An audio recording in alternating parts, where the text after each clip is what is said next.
श्री गजानन विजय ग्रंथ अध्याय 18। श्री गणेशाय नमः।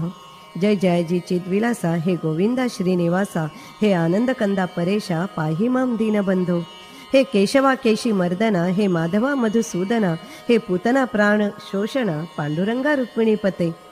काय माझ्या आहे मनी, ते तू जाणसी चक्रपाणी, तेच कारे तुझ लागुनी बोलून दऊ पद्मनाभा।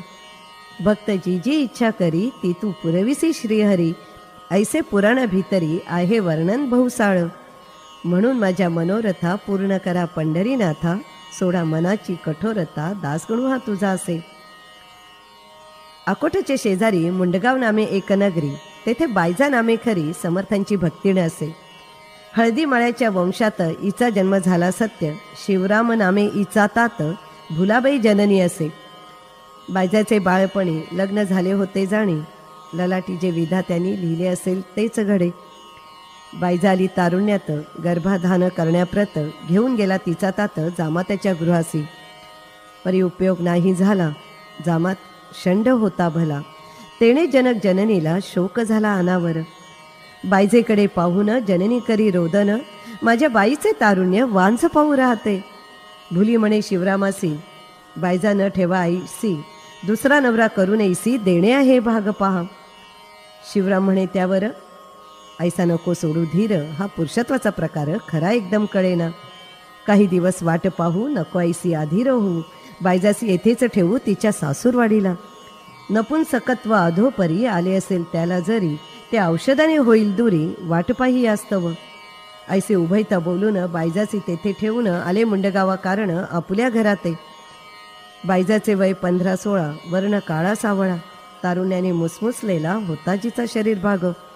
डोळे नाक पाणीदार, बांधा उंच मनोहर, जिला पाहता अंतर कामुकाचे मोहित होई। तिच्या थोरल्या दिरासी पाहून या बायजासी इच्छा झाली मानसी, संभोग तिचा करावया। त्याने प्रयत्न केले नाना, वळवावया तिच्या मना, म्हणू लागला क्षणाक्षणा ऐसे बायजा कारणे। हाताशाईशी मुळी न होई, मीच तुला पतीचे ठाई, आमरण करीन पाही तुझे वेडे संगोपन। झुरणे देहे सोडून आनंदित ठेवी मन, वेडे आजपासून मीच नवरा समज तुला।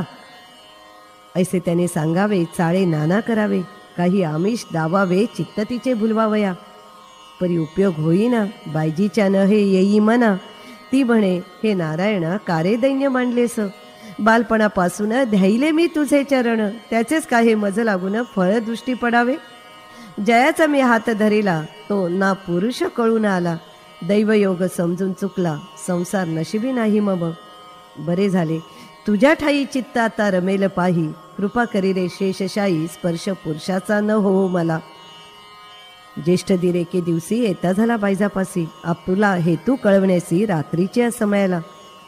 तो बायजाने इन्कार करून केले उत्तर, कैसी लास तिळभर नाही उरली चित्ती तुझ्या, तू माझा ज्येष्ठ दीर पित्या परीस साचार, सोड हा अविचार स्वै रैसा होऊ नको। ह्या तियेच्या भाषणात तो ना आणि मुळी मना, होता कामाची वासना नीती विलया जात असे। अंगावरी टाकण्या हात जो तो पाही इतक्यात, तयाचा तो थोरला सुत माडी